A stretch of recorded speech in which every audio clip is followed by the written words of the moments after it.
His company connected the first mobile phone call in India, and he likes to be known as a trailblazer. He bought this $10 million penthouse when he relocated to Singapore from Beverly Hills. My guest this week is used to being larger than life, especially if you consider that he wants his company to be known as the Apple of Asia. He's been on an acquisition spree over the last few years, but the results of his last financial year have caused a bit of unhappiness among his shareholders. So what's next for the man who hails from one of India's top business families? I speak to the founder and chairman of the Spice Group, Dr. B.K. Modi.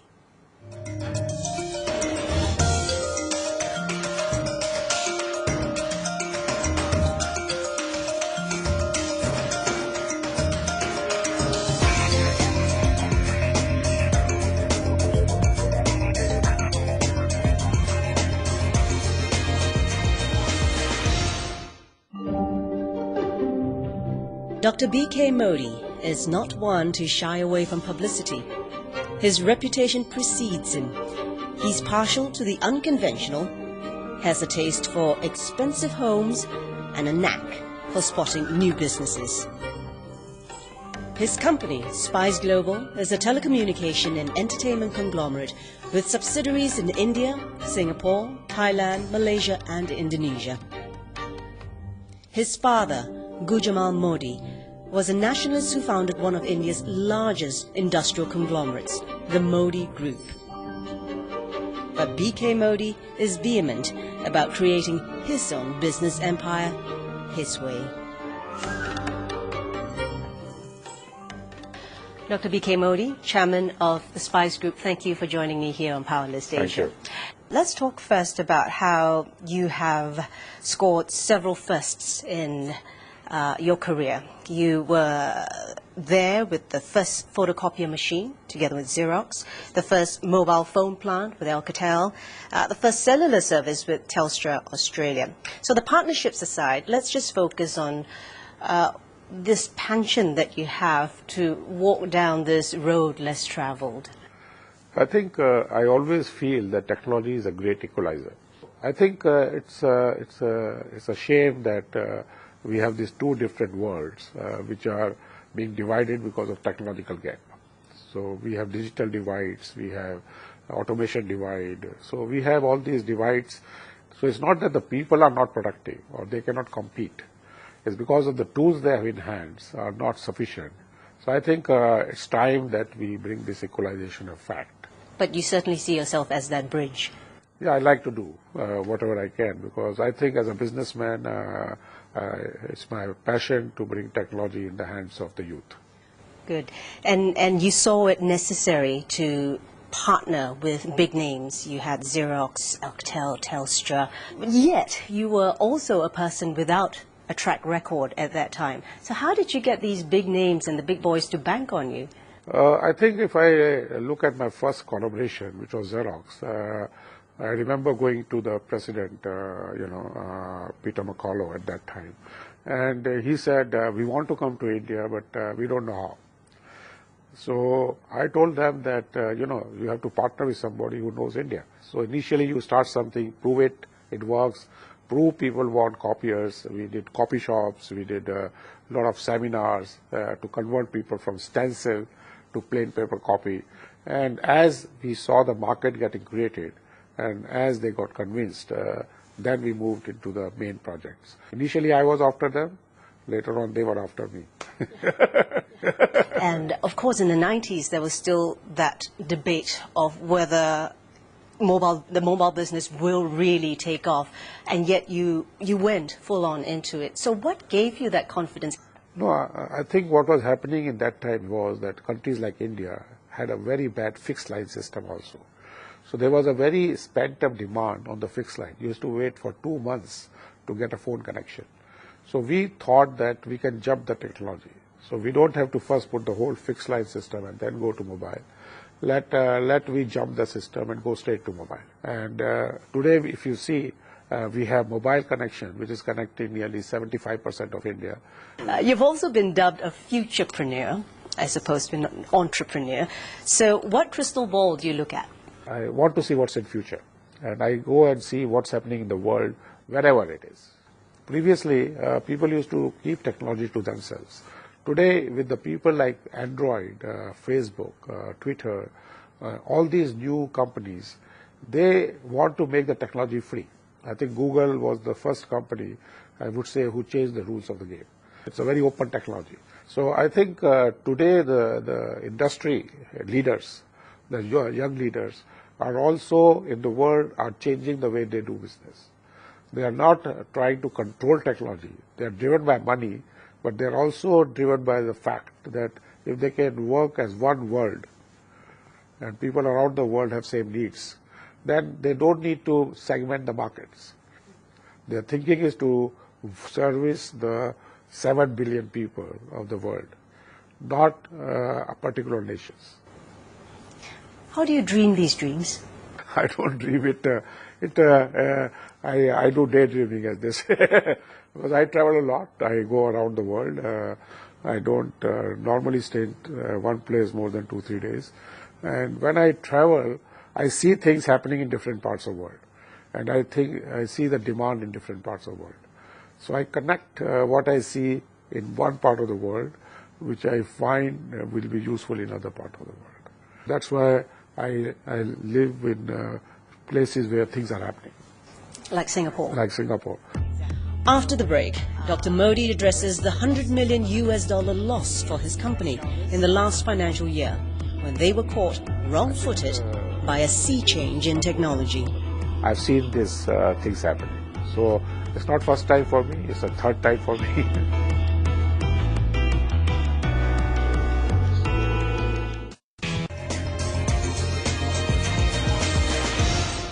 You've recently gone on a buying spree over the last few years. You've bought up companies in Indonesia, Thailand, Malaysia, and these are the countries that you're represented in, as well as South Africa, I understand. So you seem to be focusing largely on emerging markets. The technology is today coming from markets like US, Korea, Japan, China. And the market where it's needed is what we call I2I, which is Ivory Coast to Indonesia, because they have a youth population which is increasing. The youth is going for brands which are global, and they are going for technology which is global. But also, they are also have a limited amount of money. So if you take Apple, you take Samsung, they are at a certain price point. But they have so many features because they are produced for global market. So we de-feature some of these things to reduce cost. The second thing which is important is as you said, the cool and the branding. And that's why you need the right software. So we say our phone is also Android. Samsung is Android phone, and so are ours. Would that also define the position of your brand? From inside the phones, our phone is similar. And the young people have started appreciating it. So Spice brand has become a big brand in India, and we have bought the local brands. So when we bought the company in Indonesia, we bought the #1 local brand, which was Nexian. Let's talk about your results for financial year 2012. It hasn't been exactly glowing. You've registered losses of $188 million for profit after tax. Talk to us about where these losses are coming from. What happened was that when we bought these companies, we paid a huge amount of money for goodwill into these companies. Which is in Thailand. Which is in Indonesia, Malaysia, Thailand, even in Singapore. I bought this company at a very high price initially. So you pay the entry cost, and you pay the technology cost and the brand cost. Last year was a major change in the world with the coming of Apple and Android. Now, all these companies were created as a benchmark with Nokia, because they were competing mainly with Nokia. Now, suddenly when Nokia fall, and they could not compete with these big new technologies, so did the competitors. So last year we had a major failure in our products, which was coming basically from Chinese technology and Taiwan technology. It was a global failure. So it was a major change of technology. And it happens once every 10-15 years. So it's something that you did not foresee? So it was something which not only we didn't foresee, the whole market didn't foresee. Android changed everything because now everybody is Android. You cannot work with technology which is not accepted. When we bought these companies, we entered into a 3 years management agreements with the companies we bought. So we let the past owner run it. And they were very sure that these technologies will work. We had to virtually, take them out. That means we had to fire them. To cancel the contract, we had to pay them another $10 million. So they also wrote off 65 million of the future profit they could have earned. So ultimately we said, let's cut it off, let's go Android. And I went to US, we signed an agreement with Android. So we did that tie-up. We have already launched them in India. We will still be incurring some losses till March. We hope in the quarter of April to June, we will turn it around. In India, last quarter, we already turned it around because there we took faster decisions. So the AGM that you had to chair in October must have been rather difficult for you to have to face the shareholders and talk to them about these losses. How did you assure them that whatever plans that you have made or will be making will work? As I said, we accepted, we explained them the issue, we accepted the mistake. I myself have lost a lot of money because I bought shares also at a very high price when I bought these companies. So I am very motivated to bring it back because it's my wealth. I lost more than 120 million of my own money because of this. So I think I could understand their pain. I could relate to their pain. And the assurance is coming by changing the path. You change the strategy. You go now to Android.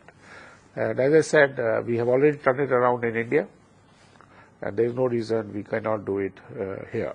But I think the key now is to get the confidence of the Singtel and the StarHub, because our products are not seen in Singapore.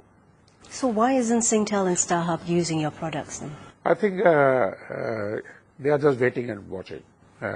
So we have recently reapproached them through their partners in India and Indonesia, because they are using it. So I hope it will happen. But as I said, everything happens over time. So, Singapore takes its own process and system, which is nothing bad about it, but it's time consuming.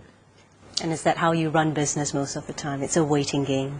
We wait for the right time, and business is done long term. It's not a short term process. So I'm here to stay. So it's something which I will build over time. It helps to have deep pockets as well. Well, not deep pockets, I would say, but it is something which I don't give up.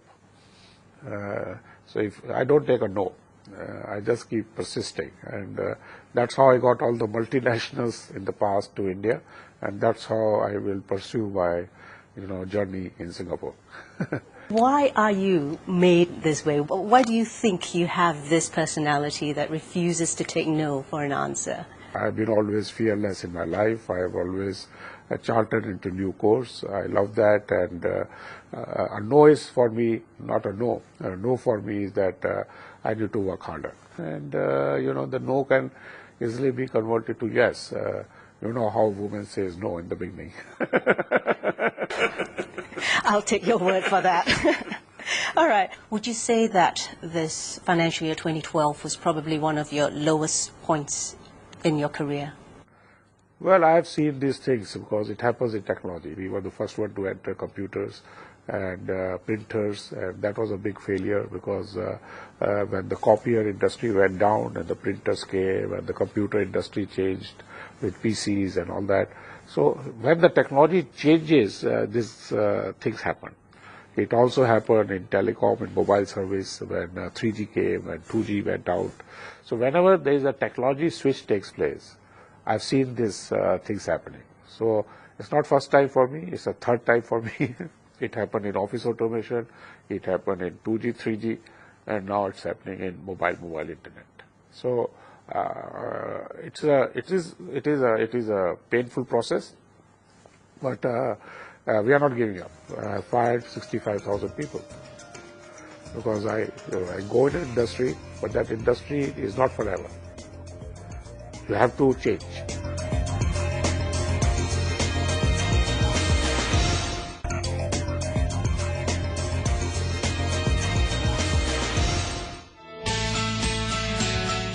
In January 2013, Dr. Modi was in New Delhi to host a 3-day event which included a discussion on global consciousness. On the guest list were Indian royalty and ministers, billionaires and top professionals. They gathered to discuss spirituality, the environment and inclusive growth. The idea was to pave the way for a regular forum on global citizenship. Let's talk about your move to Singapore. Firstly, your late father, Rai Bado Modi, was an Indian nationalist. What do you think he would say if he were alive today, the fact that you have given up your Indian citizenship? Actually, my father was there when India was not independent. And when the country is not independent, everybody is nationalist. I think in today's generation, I would rather define myself as global citizen. Once you define yourself as a global citizen, whether I'm a Singapore citizen or an Indian citizen, becomes secondary. Now in a globe, you want to live in one of the most developed part of the world, and Singapore is that. Why not America though, since you already have a home, like you say, in Palo Alto? I think Singapore is a very global culture, and its future. And I love to, spend my time in U.S. But U.S. as a country is speaking out. So they have gone into from an area of leadership to area of protection. And I think Singapore does not have that issue. Singapore is aligning itself to the changing world. So I find Singapore is very much by nature in line with what I want to do. You've often been called flamboyant, colorful. Is flamboyance a necessary quality or a good quality to be associated with a businessman? I think if you are a global citizen, you have to have a global look. And I think flamboyant is a word which is being used by many people for different things. I am not a person who lives a lifestyle where I, do car racing or, things which are sometimes connected with the flamboyant in that way. But I think it comes from where I dress myself and how I, behave sometimes. So you think your image makes other people be able to relate to you? I think much better. They don't forget me first. Surely not, surely not. Give me 3 factors that you would normally take into account when deciding if a particular business or partnership is worth going into. Normally I look at a minimum 10 years horizon whenever I take a decision, because I feel that as a chairman of the group, my job is to think what will happen in 10 years. We have other people, CEOs and others, who are looking at quarterly results and yearly results. That's not part of my job. My job is to steer the group in future. So I set up companies. If they don't work, I close them. If they work, I expand. Any emotions involved here? Not really. I'm not, because, for something to come in, something has to go out. It's the same world. If a new technology comes, the old has to go out. So I've sold a lot of businesses. I came out of Xerox business and I saw it die. I came out of 2G business when I saw it die. I'm coming out of mobile business when I see it die. Because now it's the Android-based internet business. So I get out of the business. I have in my life. I'm not very proud of it, but that's what happens. I have fired 65,000 people. Because I go in an industry, but that industry is not forever. You have to change. If you are emotional about something, you can't create something new. So you can't be sentimental in business? About anything. Even human being dies, that's why the youth comes out. So you cannot be, it's a nature of the universe that things dies and new things come up. And new things always evolve. It's not comes at the same level. So what happens when it's got to do with family? 2 of your 3 children are involved in the business directly. Any sentimentality there? They are the next generation, and they have to find their own ways. I have not done what my father did, and I think my children should not do what I did. So it's not important for you to have your children continue the Spice Group legacy, so to speak? I don't want to leave a legacy behind. I think legacy also is a type of bondage. My father was a very successful man. He was among the top 5 businessmen of India at his time. He established 2 townships, Modinagar and Modipuram. I am a global traveler. I don't believe in creating township. So I'm not following my father's legacy. What was wrong with following your father's legacy? Because it was his legacy. Why should his legacy should be my legacy? I am myself. So he had his ways, and his legacy was based on his thinking. He was very staunch religious people, Hindu. I moved away from that. I went to all religions. He was very staunch nationalist. I moved away from that. I became a global citizen. He was very much, want to be people's man in one city, creating his own city, live like a king. I moved away from them. I don't want to have that, situation where people have to know me, what my father did or what I did in the last 60 years of my life. I want my every day to be totally different and meeting totally different people. What tugs at your heartstrings? You mentioned that you are not sentimental. I believe that my life is not over at death. So I have to continue my journey. And the best part of yourself is when you are at the time of dying. So that's the start of a new journey. So I want to, end this life getting ready for the next life. And certainly I've been very, very privileged to speak with you. Thank you for hosting us in your beautiful home, and thank you very much for your insights. Thank you very much to be here.